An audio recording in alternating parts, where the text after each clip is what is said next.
l'édito Écho, c'est avec Nicolas Barré.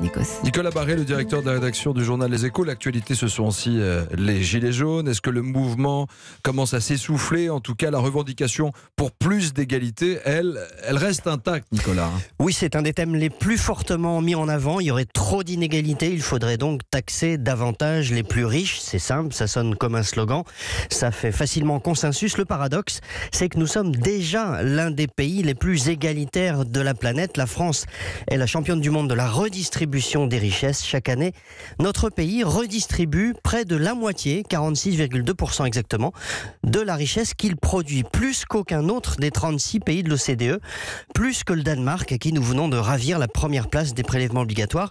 Avec ce système de prélèvement et de redistribution, que se passe-t-il?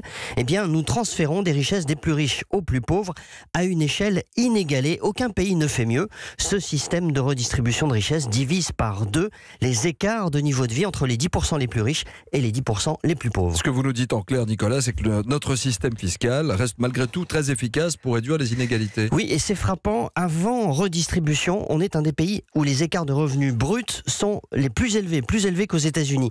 Mais une fois que les impôts et les cotisations sociales ont été prélevés, eh bien, les écarts deviennent parmi les plus faibles des pays développés. Notre système fiscal est donc très efficace pour corriger les inégalités, contrairement à ce que l'on entend souvent, notamment parmi les gilets jaunes. Et puis, autre légende qui ne résiste pas à l'analyse, les inégalités se seraient accrues ces dernières années. C'est faux, les 10% des ménages les plus aisés ont un niveau de vie 3,5 fois plus élevé que les 10% les plus pauvres. Et cet écart, Nikos, n'a pratiquement pas bougé depuis 20 ans.